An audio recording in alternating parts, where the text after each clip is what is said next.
محترم سامعین، سیرت النبی صلی اللہ علیہ وآلہ وسلم کے اس موضوع میں اب ہم شروع کرتے ہیں ہجرت مدینہ کے بعد سن 6 ہجری تک کے غزوات کی تفصیلات۔ قریش مکہ اسلام اور پیغمبر اسلام کے سخت دشمن تھے۔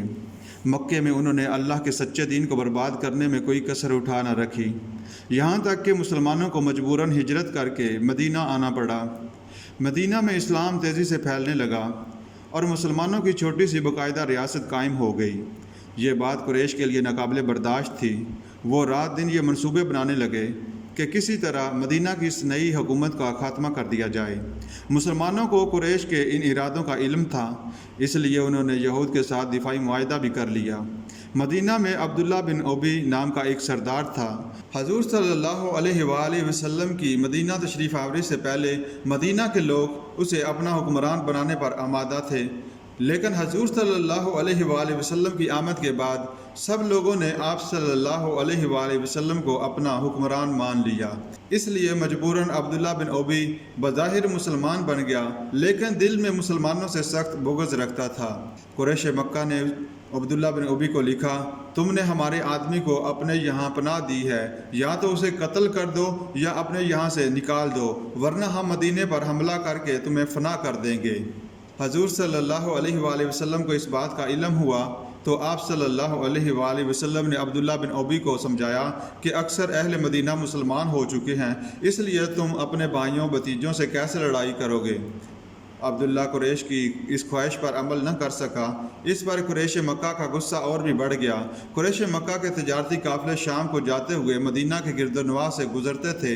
مسلمانوں کو خدشہ تھا کہ کہیں یہ قافلے انہیں نقصان نہ پہنچائیں، اس لیے مدینہ کے نواح میں رہنے والے قبائل سے معاہدے کیے گئے۔ اسی اثناء میں مکہ کے ایک سردار قرظ بن جابر نے مدینہ کی چراگاہوں پر حملہ کیا اور مسلمانوں کے مویشی ہانک کر لے گیا۔ اسی دوران اطلاع مدینہ پہنچ گئی اور مسلمانوں نے تعاقب کر کے مویشی چھین لیے، لیکن قرظ بن جابر بچ کر نکل گیا۔ اب مسلمانوں نے قریش کے تجارتی قافلوں کی نقل و حرکت کا جائزہ لینا شروع کر دیا۔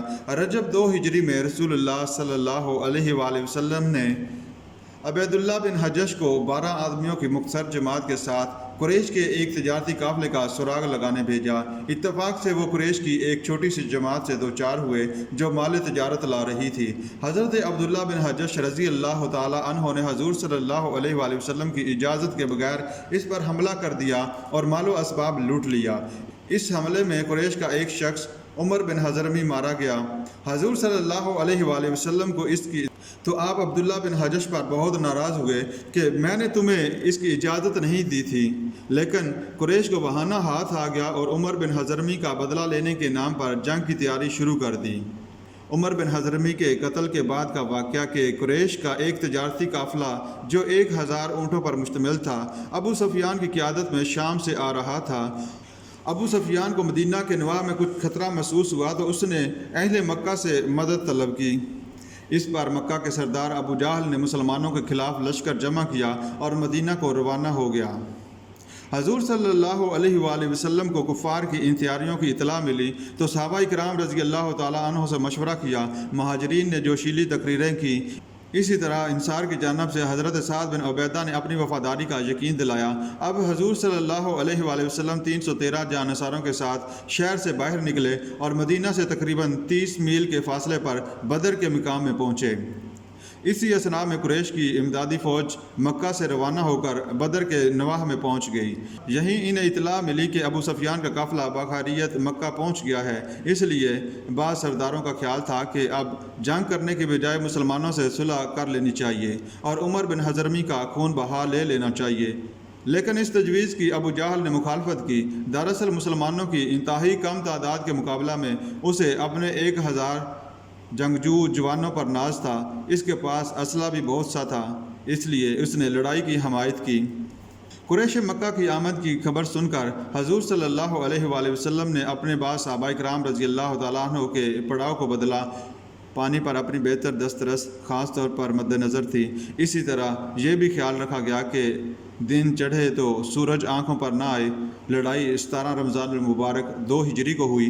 اس سے پہلے رات بھر حضور صلی اللہ علیہ وآلہ وسلم اللہ تعالیٰ سے فتح کی دعائیں مانگتے رہے۔ صبح آپ صلی اللہ علیہ وآلہ وسلم نے نماز پڑھائی اور اپنے وعظ سے مسلمانوں کو نیا جذبہ عطا فرمایا۔ پھر مسلمانوں کی صف بندی فرمائی۔ اسلامی فوج 3 حصوں میں تھی۔ مہاجرین، بنی اوس اور بنی خزرج کے الگ الگ علم بردار مقرر کیے گئے۔ حضور صلی اللہ علیہ وآلہ وسلم نے حکم دیا کہ مسلمان صف بندی کو نہ توڑیں اور جب تک حکم نہ ملے جنگ شروع نہ کریں۔ یہ جنگ بڑی آزمائش کی جنگ تھی۔ حق و باطل، نور و ظلمت یعنی اسلام اور کفر کی جنگ تھی، اور مسلمانوں کو اپنے ہی کافر رشتہ داروں کے خلاف تلوار اٹھانا پڑی۔ صف بندی کے انتظامات مکمل کرنے کے بعد حضور صلی اللہ علیہ وآلہ وسلم اپنے چند خاص مشیروں، جن میں حضرت ابو بکر صدیق رضی اللہ تعالیٰ عنہ بھی شامل تھے، ان کے ساتھ ایک ٹیلے پر چلے گئے جہاں سے میدان جنگ صاف نظر آتا تھا۔ سب سے پہلے عمر بن حضرمی کا بھائی عامر خون کا بدلہ لینے کے لیے نکلا۔ ایک مسلمان نے آگے بڑھ کر اپنی تلوار سے اسے موت کے گھاٹ اتار دیا۔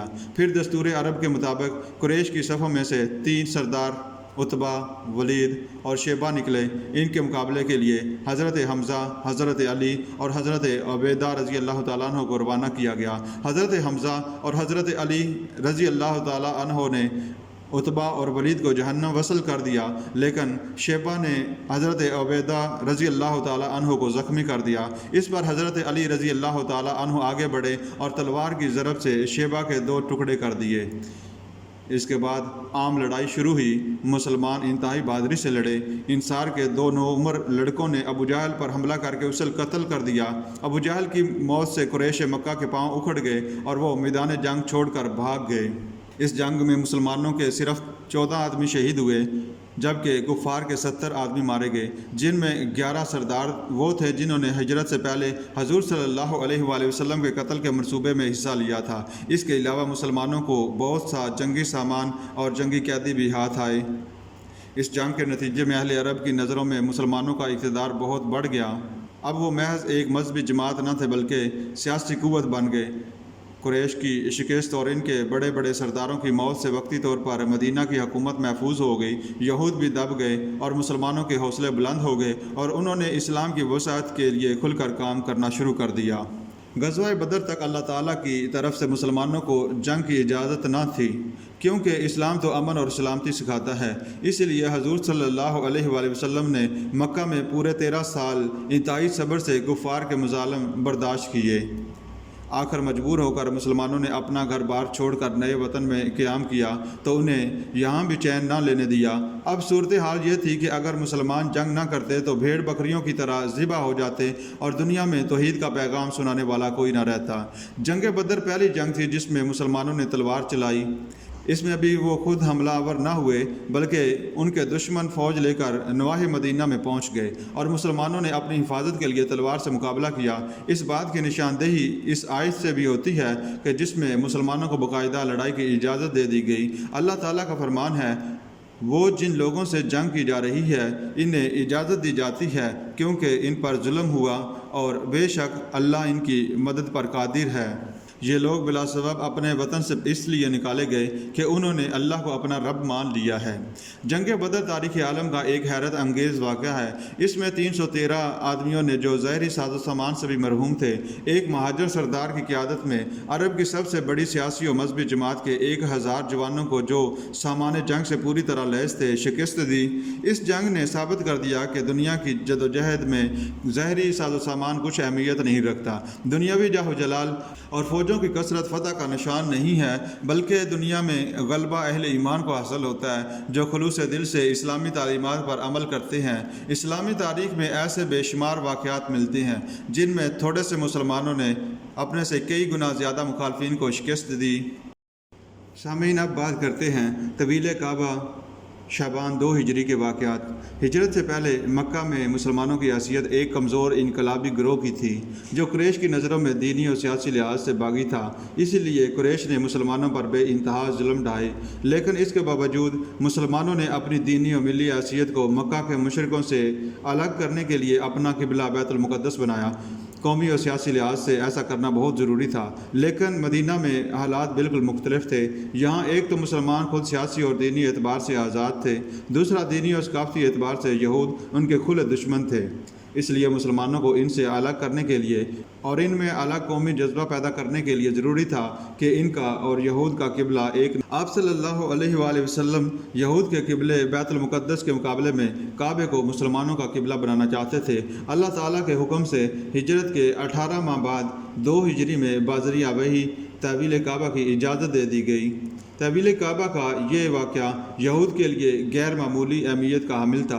انہوں نے بیت المقدس کی بجائے کعبہ کو قبلہ بنانے کی خبر سنتے ہی بھانپ لیا کہ مسلمانوں میں جذبہ قومیت بیدار ہو گیا ہے اور آگے چل کر وہ ان کے زبردست دشمن بن جائیں گے۔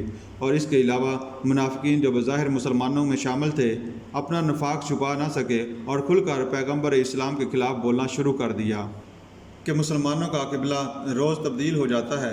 اس طرح ان کی منافقت ظاہر ہو گئی۔ ان کے مقابلے میں صحیح العقیدہ مسلمانوں کا طرز عمل بھی سامنے آیا، جنہوں نے اللہ کے حکم کے مطابق فوراً اپنا رخ کعبہ کی جانب کر لیا۔ مدینہ میں یہود کے 3 قبیلے آباد تھے، کنیکا، نذیر اور قریظہ۔ یہ لوگ زمیندار، دولت مند، تجارت پیشہ اور صنعت کار تھے۔ ان میں کنیکا زرگری کا پیشہ کرتے تھے اور ان کے پاس جنگی ساز و سامان بھی بہت سا تھا، اس لیے مقامی آبادی میں ان کا بہت رعب تھا، لیکن مسلمانوں کے مقابلے میں ان کی کوئی حیثیت نہ رہی۔